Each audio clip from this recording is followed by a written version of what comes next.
Bruno Prado, 3-1 para o Corinthians, vitória muito importante.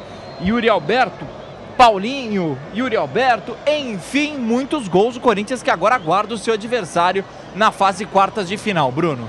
É uma vitória importante por essa questão da classificação, de poder mandar o jogo em casa na semifinal. Ainda depende dos resultados de amanhã e das quartas de final, mas deu um passo, fez a sua parte.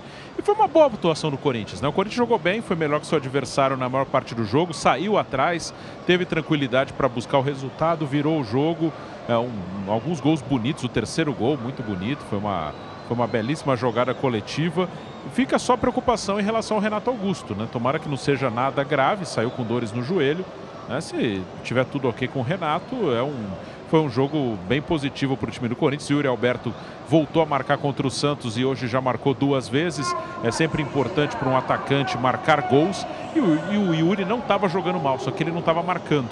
Aí contra o Santos ele quebrou isso e hoje já bem mais solto, bem mais à vontade, sem esse peso, marcou 2 vezes. É um ótimo atacante, né? Pela idade, potencial, talento, é um dos melhores atacantes do futebol brasileiro. Ele é muito jovem ainda, o Yuri Alberto, e já é um centroavante muito bom. Temos outros centroavantes bons aqui no Brasil, alguns já bem veteranos, como o Hulk, Luiz Soares, que já construíram as suas carreiras. Soares, principalmente, uma carreira fantástica. Não é uma comparação, é a questão da expectativa, idade e desempenho.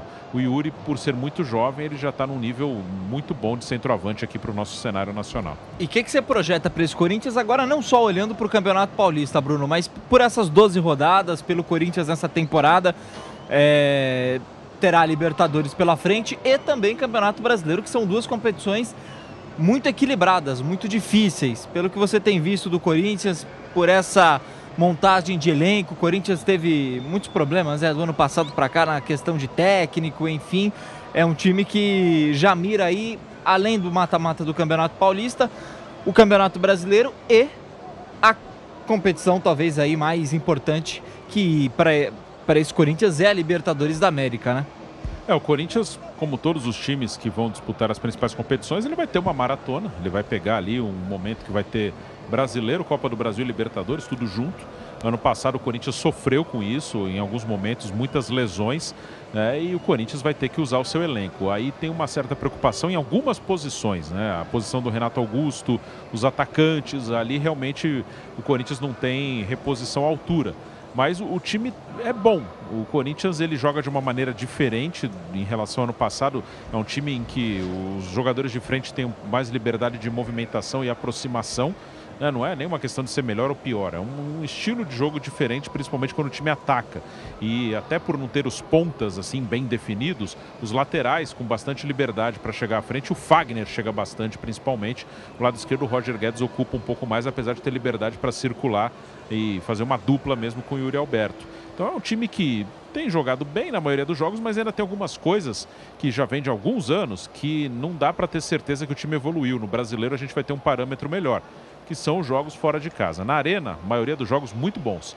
Fora de casa, o Corinthians, mesmo nesse Campeonato Paulista, ele só venceu um jogo. Foi um clássico com o São Paulo, que foi legal para o Corinthians. Ele não vencia no Morumbi desde 2017, voltou a vencer num lugar onde não vencia há muito tempo.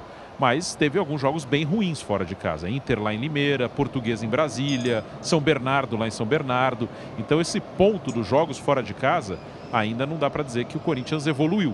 A gente vai ter até mais noção no Brasileiro, onde vai ter jogos com frequência fora de casa e contra adversários de um nível melhor. Deixa eu ir lá para a nossa cabine da Jovem Pan na Arena em Itaquera. Fausto Favara, você que estava aí pertinho do campo, o Corinthians agora aguarda o adversário dele nas quartas de final. Hoje com 2 gols do Yuri Alberto, teve um golaço também do Renato Augusto que acabou sendo anulado pela arbitragem, mas foi uma bela partida do Corinthians para dar confiança para a próxima fase do Paulistão, né, Fausto? E mais um detalhe, né, Gabriel? Independente de quem for o adversário do Corinthians, desse grupo aí do Corinthians, nenhum tá passando por merecimento.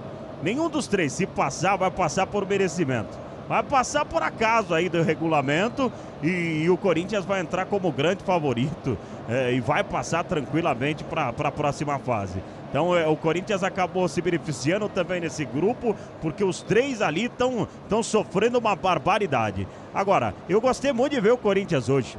Corinthians hoje, desde o início da partida, o gol foi anulado do Renato Augusto, daí o Santo André acabou marcando o gol, mas o Corinthians foi superior durante toda a partida. E esse terceiro gol me chamou muita atenção, porque isso mostra um trabalho muito bem feito, sendo feito pelo Fernando Lázaro. Um time que trabalha muito bem a bola, de pé em pé, de maneira rápida, inteligente, tem jogadores tecnicamente, jogadores de qualidade, né? O Renato Augusto, óbvio que é um grande diferencial desse time, mas o Paulinho, se tiver, e eu acho que o gol de hoje vai fazer com que ele ganhe mais confiança ainda. Enfim, eu particularmente gostei muito de ver o Corinthians hoje, e é um negócio incrível, né?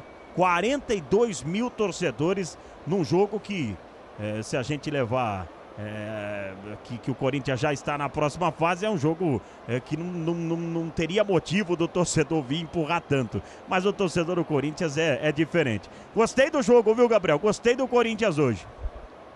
Agora o torcedor aqui nas redes sociais está elogiando bastante a qualidade técnica do Caetano, mas tem um que está devendo na zaga, que é justamente o Balbuena, né, Fausto? Esse sim, hein? Esse eu vou falar pra você. Não passa longe do Balbuena que a gente acompanhava. Ele, no gol do Santo André, por exemplo, o rapazinho lá, o José Hugo, pareceu o Papaléguas pra cima dele. Eu acho que não é da geração de vocês, Papaléguas, mas o Papaléguas era um negócio, deixava fumaça. O José Hugo, o Balbuena ficou quase parado no meio. E ele não tá bem mesmo. E é estranho, porque é um jogador, é um zagueiro de qualidade. E ele não tá bem nesse início de temporada. E você, Bruno, a volta do Balbuena não está sendo tão bem vista, né? Ele esteve em 2017, volta agora, mas tem sido bastante criticado por esse momento na zaga do Corinthians. Tá mal, tá muito lento, até no gol do Santo André, mais uma vez ficou muito claro. Tanto que hoje ele é reserva do time. Hoje o Fernando Lázaro colocou uma zaga teoricamente reserva, com o Balbuena e o Caetano, que teve a sua primeira oportunidade. Caetano já disputou Série A de brasileiro pelo Goiás, emprestado pelo Corinthians, e agora está no elenco do Corinthians. A zaga titular hoje é Bruno Mendes e Gil, né? O Balbuena perdeu o lugar para o Bruno Mendes no desempenho mesmo, na bola. E também por característica, né? O Balbuena e o Gil são dois zagueiros pesados, veteranos, ficaria uma zaga muito lenta. E entre o Gil e o Balbuena, hoje o Gil está melhor. E o Bruno Mendes é um cara mais rápido, mais de força, mais de combate. Então fica uma zaga mais equilibrada, né? Um cara mais de força, como o Bruno Mendes, de combate, e um jogador um pouco mais lento, que hoje é o Gil, porque o Gil está melhor que o Balbuena. O Balbuena tem um contrato só até o meio do ano. Ele está emprestado pelo Dinamo de Moscou da Rússia. Eu acho que dificilmente o Corinthians vai manter. Se tiver que meter a mão no bolso, acho que dificilmente o Corinthians vai segurar o Balbuena depois do meio do ano, quando acaba o empréstimo dele.